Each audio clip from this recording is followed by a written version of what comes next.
Hello, I am Pankaj Sharma from Brainwig Learning.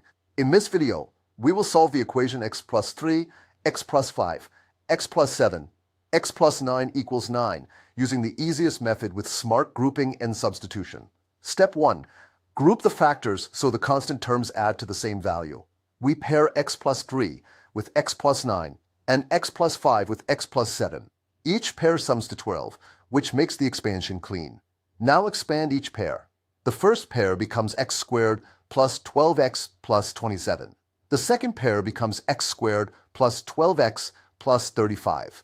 Step 2. Notice both brackets share x squared plus 12x. Let y be x squared plus 12x plus 31, the midpoint of 27 and 35. Then the equation becomes y minus 4 times y plus 4 equals 9. Step 3. Use the difference of squares.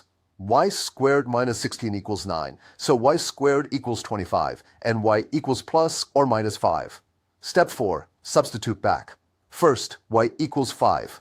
That gives x squared plus 12x plus 31 equals 5. This simplifies to x squared plus 12x plus 26 equals 0. Using the quadratic formula for this case, we get x equals negative 6 plus or minus square root of 10. Now the second case, y equals negative 5. That gives x squared plus 12x plus 31 equals negative 5, which becomes x squared plus 12x plus 36 equals 0. This is a perfect square. X plus 6 squared equals 0. So x equals negative 6 is a repeated solution. Let's summarize all solutions clearly. Thank you for watching.